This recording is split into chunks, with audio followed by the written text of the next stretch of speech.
Bonjour à tous, on se retrouve pour un nouvel épisode de Your Format, aujourd'hui épisode 9, qui revient enfin sur le passé de Harold, sur son passé avec Sozon et Daria. Donc c'est pas plus mal à la fin de la série, quand même. Honnêtement, ça fait longtemps que j'ai pas revu la série, donc je ne sais plus du tout où est-ce qu'on s'était arrêté à la fin de l'épisode 8. Je crois que c'était toute l'histoire de la fille qui, parce que son frère avait été tué enfin, avait perdu ses capacités mentales et tout, elle avait voulu se venger du centre de la police, ce genre de choses. Je crois qu'on en était resté là. Honnêtement, cette série, je pense qu'elle ne sait pas où elle veut aller, soyons très honnêtes. Donc bon, j'attends de voir le dernier gros arc, du coup, de 10 à 12, pour voir où ça va aller, mais j'en attends honnêtement plus trop grand chose, quoi. Mais c'était quand même sympa d'avoir un petit peu, de revenir un petit peu sur le passé de Harold. Donc en gros, ce qu'on comprend, c'est que c'était un modèle Amicus RF, les fameux qui avaient été confiés à la reine d'Angleterre et qui ont été volés. Suite à ça, donc il s'est retrouvé SDF globalement, quoi, dans la rue, à avoir plus ou moins assisté au meurtre d'une jeune femme. Et du coup, c'est là que Sozon le découvre, essaie un petit peu de lui soutirer des informations, le répare plus ou moins parce qu'il en a besoin pour son enquête, et finit plus ou moins par l'adopter comme son amicus de compagnie.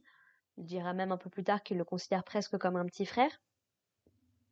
Et du coup, voilà, donc il va se faire adopter par Daria et par Sozon. Ils vont lui créer sa propre chambre, ils vont la peindre, ils vont la décorer. Harold va découvrir que la sensation de plaisir, du coup, bah, c'est quelque chose qui est codé dans son programme. Et du coup, bah, Daria se dit, bah, on va faire en sorte de trouver plein de choses qui te plaisent. Donc voilà, donc il commence un petit peu à participer aux enquêtes de Sozon, il commence à apprendre un petit peu sa manière, puisque on découvre que Sozon, il était plutôt du genre analytique, du genre profileur. Et du coup, donc, il va enseigner à Harold plein d'informations, plein de connaissances sur qu'est-ce qui explique qu'on retrouve telle ou telle chose sur une scène de crime, pourquoi est-ce que tel ou tel personnage agit de cette façon-là.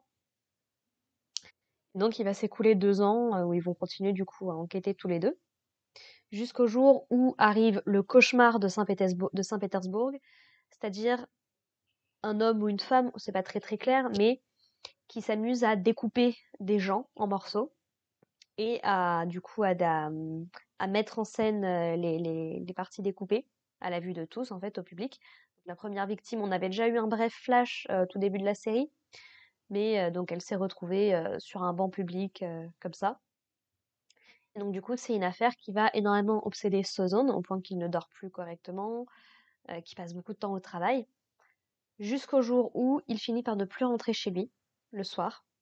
Et du coup, bah, en découvrant ça, du coup, Harold appelle directement le chef. Ils vont commencer à enquêter. Et voilà, on retrouve la voiture de Sozun dans un cimetière, mais lui, on le voit pas repartir. Et en fait, Harold va du coup se rendre directement au cimetière pour essayer de trouver des indices. Et c'est là qu'il va se rendre compte qu'il y a un angle mort dans les caméras, qui aurait permis du coup au coupable de quitter le cimetière sans se faire repérer. Il va finir par trouver une espèce de petite cabane au bord de l'eau. Il va y entrer, il va trouver Sozone attaché, et en fait, il va se faire assommer, désactiver, peu importe, par le criminel qui va l'attacher pour qu'il assiste en fait au meurtre de son comment est-ce qu'on appelle ça? De son propriétaire en fait, globalement. Donc visiblement, cette personne-là n'a que du mépris pour les androïdes, pour les Amicus, de la haine, du mépris. Après, on n'a pas exactement le domaine exact. Donc, est-ce que c'était fait exprès contre Harold ou c'est juste que Harold est arrivé avant que le cauchemar de Saint-Pétersbourg et puis découper Sozone tranquillement dans son coin? C'est pas très clair. Et voilà, donc il est persuadé que Harold n'éprouve rien. Et Sozone est persuadé que Harold finira par retrouver cet homme du coup qui est responsable de tous ces massacres. Et c'est une scène qui est assez graphique, il se fait littéralement découper à la scie électrique. Le pauvre, franchement, ça, quelle horreur. Et du coup, donc voilà, l'épisode se termine sur l'enterrement de Sozon, du coup, et on comprend du coup pourquoi est-ce que c'est un truc qui a autant marqué Harold et qui continue encore aujourd'hui à le hanter. Je crois qu'il a récupéré la montre, justement, de Sozon. Je suis pas sûre. Mais voilà. Sozon, il ressemble beaucoup à Ichika sur pas mal de points. Donc c'est un gars qui en fait avait beaucoup de mal avec ses comparses humains, ce qui du coup le rapproche beaucoup plus d'un amicus.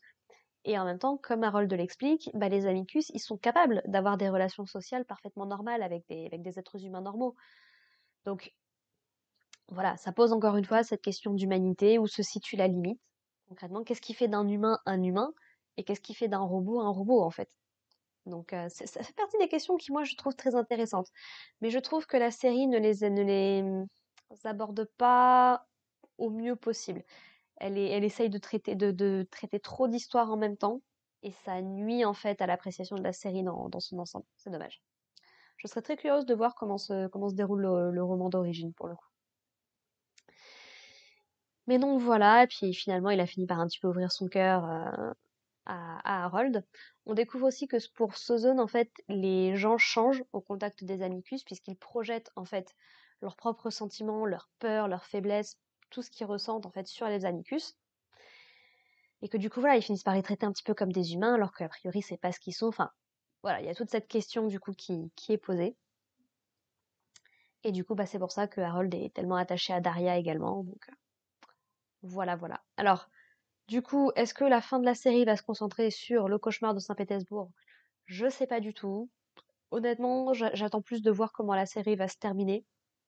Mais non, non, franchement, de toutes les séries que j'ai vues au printemps, pour l'instant, il y a vraiment que Black Butler où c'est quasiment un sans faute dans mon cœur. Donc, mais encore une fois, je suis biaisée par rapport à Black Butler. Donc voilà, on verra bien comment se termine cette série.